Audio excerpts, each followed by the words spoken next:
underground, brother.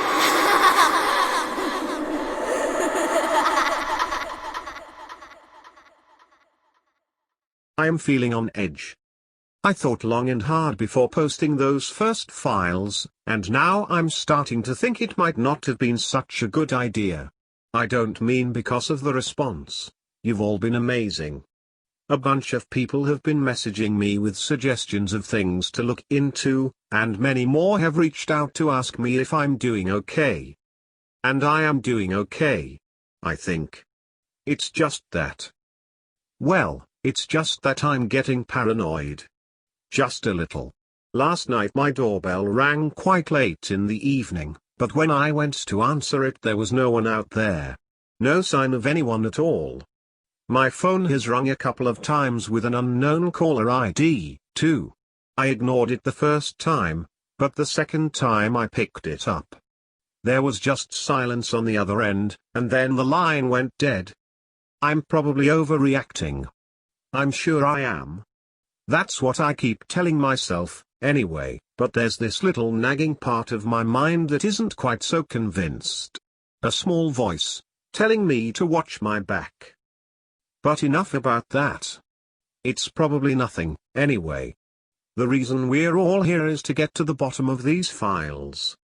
To get to the bottom of the Purgatory Game. I've read the log for day 2 now, and copied it below. It's disturbing. I don't really know what to make of it. All I can say is that I fear for Laura. I fear for her, and I hope that this thing really is just a game. I hope that, but I'm not sure I believe it. Day 2. Note, all logs consist of a description of participants' main behaviors and actions. Key conversations have also been transcribed. 7:12 a.m. Megan is the first to wake. She lies in bed for 10 minutes, staring into the darkness. Then she leaves her bedroom and walks slowly into the chamber, pausing a few meters from the stone archway. She stands still for 45 minutes, staring in the direction of the red door. A soft whispering sound, barely audible on the microphones, can be heard. It comes and goes like a weak radio signal. Megan's expression remains blank. She returns to her bed at 8:11 a.m. 9 a.m., lights go on. Participants begin to wake. Most are showing signs of increased fatigue and low energy levels, likely due to the lack of food. Luke is first to leave his bedroom, followed by Simon, then Megan, then Ron. 9:30 a.m., Mary is the last to wake. She looks at the empty spot on the bed beside her, and calls Laura's name. When there's no response, she gets up and enters the chamber, where she finds the other participants discussing food. Luke, was there anything in your rooms when you woke up? Anything to eat at all? Simon, nothing. Luke, Megan? Ron? Anything to eat? They both shake their heads. Luke, seriously? Are you sure? Ron rolls his eyes. Ron, oh yeah, now that you mention it, I did get that little bit of room service around 8 a.m. Lovely breakfast in bed. They did me. Luke, I was only asking. Ron, no, you were questioning. I already answered you once, for Christ's sake. Megan, please don't argue. Mary, has anyone seen Laura? Luke, you don't need to talk to me like that. Ron, I'll talk to you however I please. Trying to accuse me of stealing food from under your nose, is that it? Mary, has anyone seen Laura? Everyone stops talking and stares at Mary. They look round at each other, but nobody says anything. Mary stares at them one by one, and they each shake their heads.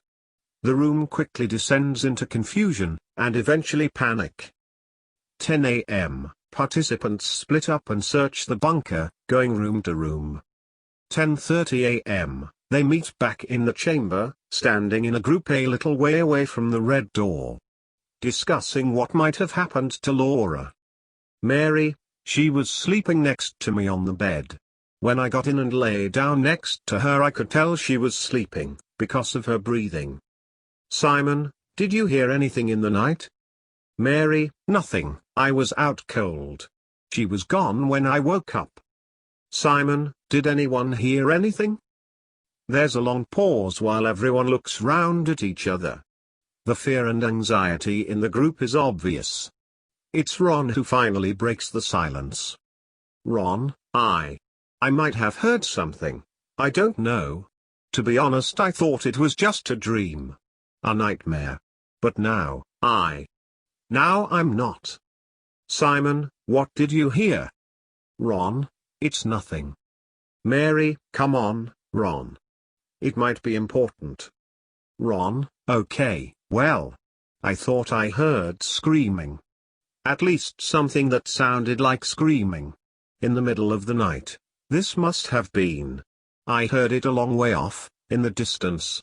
And then I heard this bang, which sounded much closer. But I'm not sure, alright? I never sleep that well, and I'm often lying there half dreaming.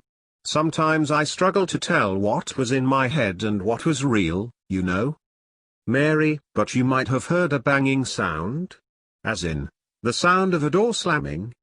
Ron, I don't know. It's possible.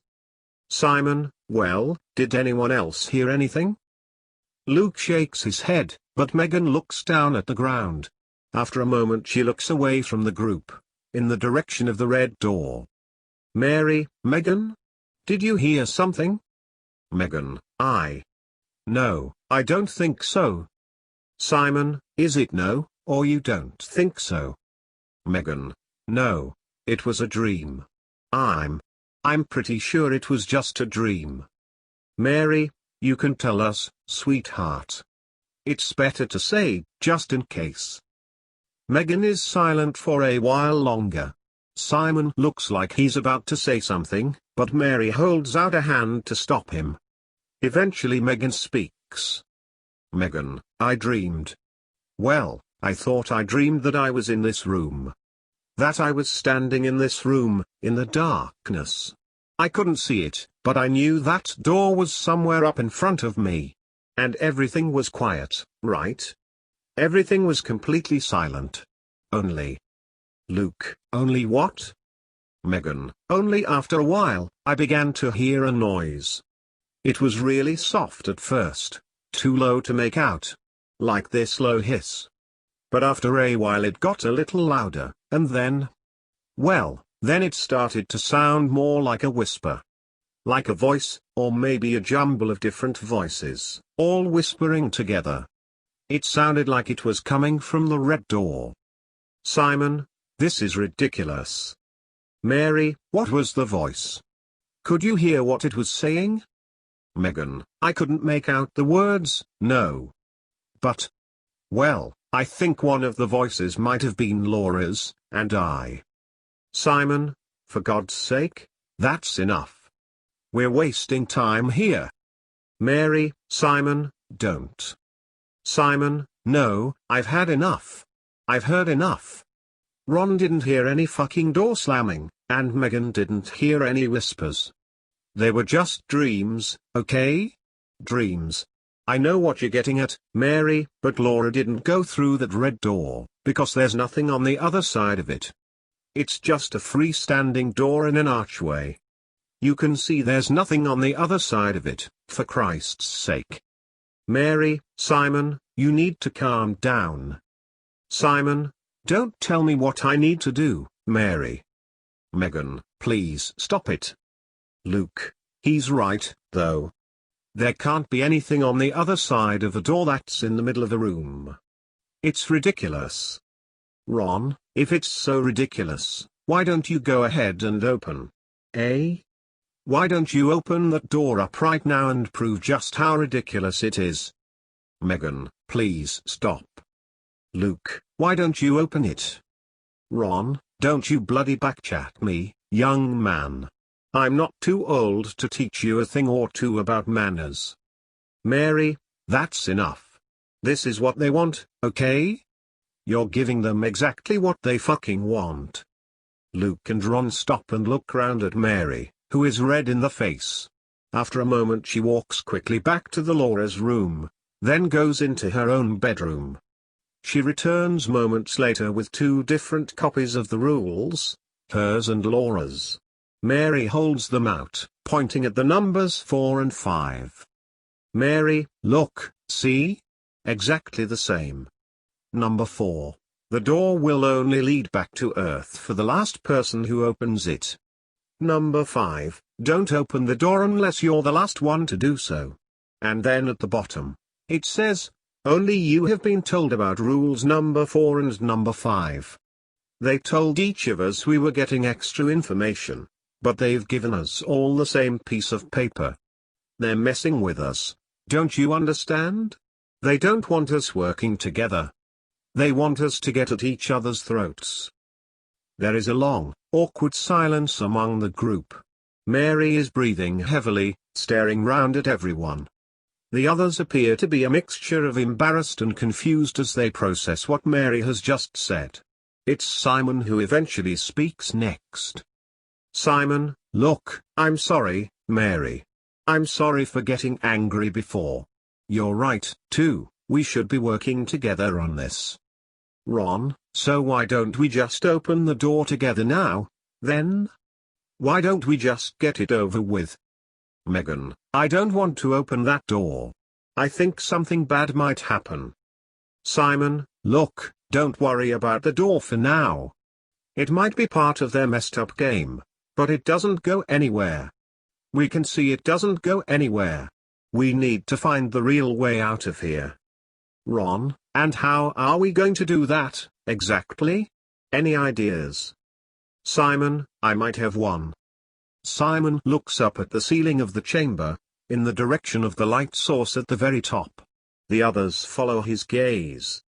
11 a.m., Simon explains his plan to the others. He says he's been looking at the light at the top of the chamber since they first woke up, yesterday. At first he thought it was just that, a light, but now he's not so sure. Simon believes the compound they're in is most likely to be underground, which means the light above them could actually be from a skylight, a window leading to the surface. But they won't know for sure unless they get closer to it. 11:30 a.m. to 3 p.m., the group spends the afternoon moving all the furniture, the beds and the little bedside cabinets, out into the main chamber. It's slow going. All participants appear exhausted to varying degrees, and energy levels are low. The beds take a particularly long time to remove. They're only slightly smaller than the bedroom doorways, which means a lot of awkward maneuvering is involved to get them out. 3:30 p.m. After a short break, Simon instructs the others to carry the beds to a spot near the chamber's center. They sit on the mattresses while he stands, explaining the details of his plan. Simon, if we push two beds side by side, then we can balance another two on top of those two, facing crossways. Then, if we all lift together, I think we can get the last two beds up on top of the other four. Each bed is about 2 feet high, maybe a little more. That means we'll get at least 6 feet of height gain. Megan, will that be enough to reach the ceiling? Simon, not even close. But, if we boost someone up there and pass the bedside cabinets up to them, too, then they might be able to stack those on top of the beds. Ron, that's not gonna be easy. They'll be wobbling all over the place. Simon, I know that. We'll just have to be careful, and go slow.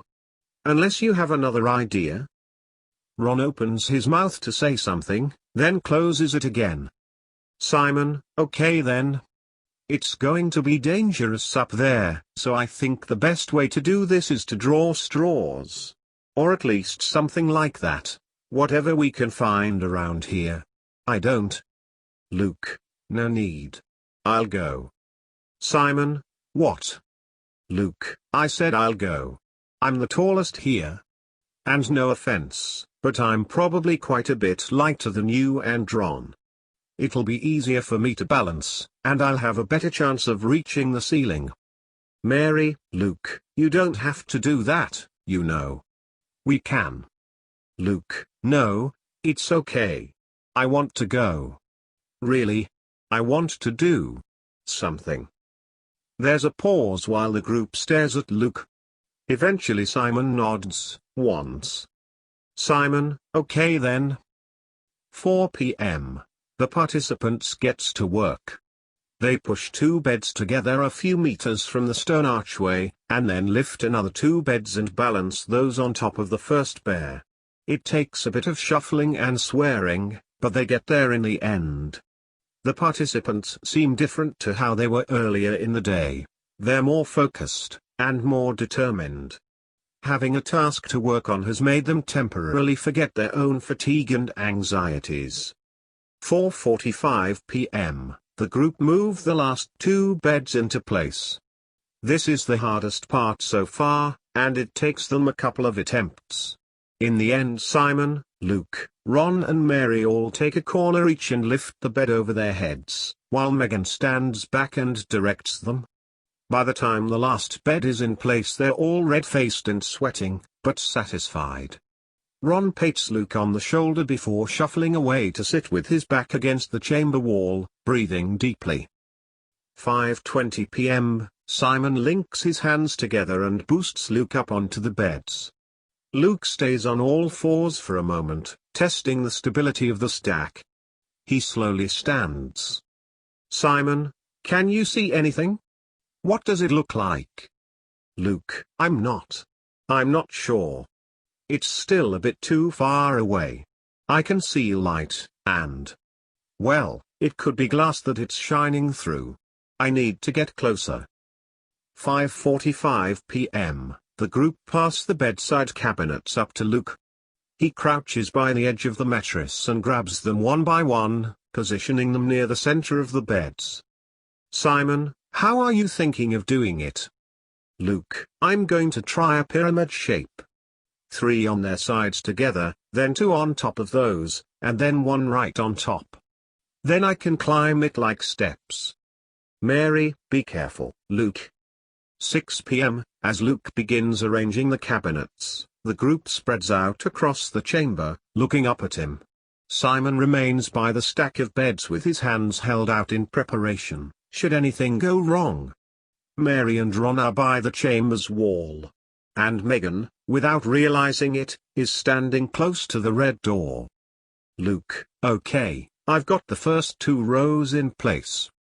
Simon, great. Take it slow, yeah? Luke, yep, I will. Shit, this thing is wobbly. Luke has the last bedside cabinet in his hands, and his right foot on the first row of them. Slowly, he raises his other foot and places it on the second row. The cabinets sway up and down slightly, bobbing on the soft mattresses of the beds. Luke, steady. Steady. A very soft hissing sound, barely audible on the mix, fills the chamber. It's coming from the red door. Megan freezes, the only one who can hear it. Luke, nearly there. Luke places the final cabinet on top of the makeshift pyramid. He holds his arms out by his side, tongue between his lips in concentration, as he lifts his right foot. Voice, please help me. Megan screams. The sound pierces the chamber like a pin through a bubble. Simon spins towards it, his body tense, and as he moves his shoulder brushes the stack of beds. Luke, no. No. The tower of furniture seems to fall in slow motion. First the cabinets give way, splaying Luke's body out to the side in midair as his foothold disappears below him. By the time he hits the edge of the top mattress, the beds are already teetering. The impact tips them over the edge. The entire structure comes crashing down, forcing Simon to dive to one side to avoid being crushed. Luke twists in the air, his body rotating until he lands right leg first on the floor of the chamber. The crunch of the impact is clearly audible over the mix. Luke screams.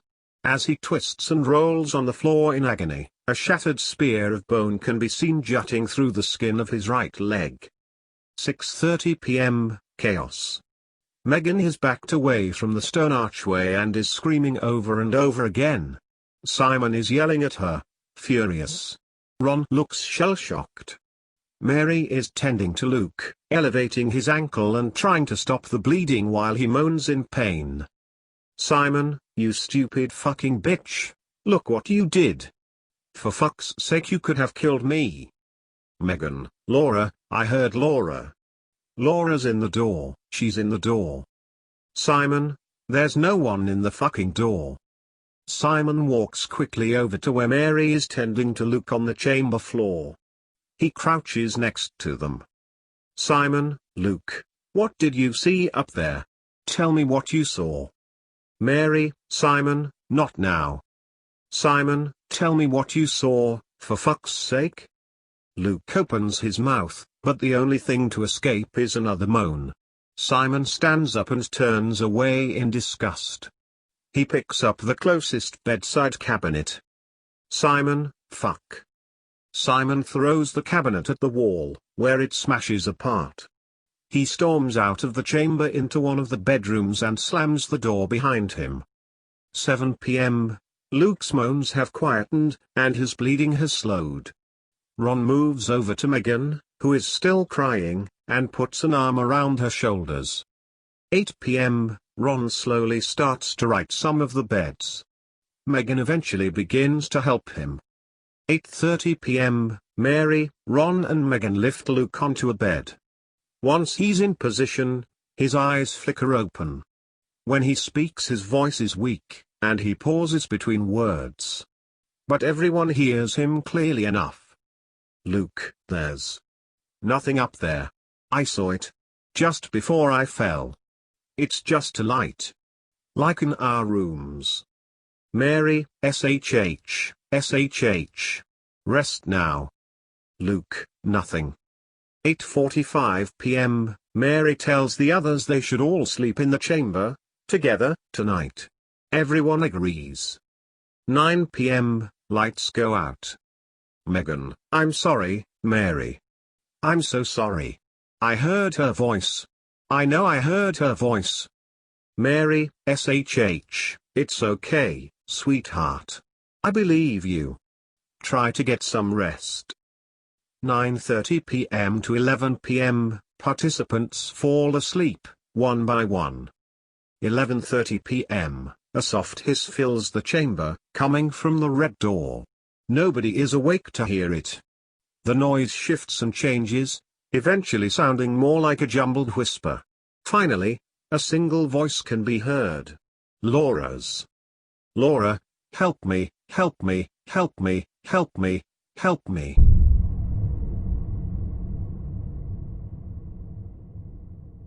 Thank you for watching my video. I would really appreciate it if you would leave any feedback on how I can improve my videos. Don't forget to subscribe so you never miss any of these spooky stories.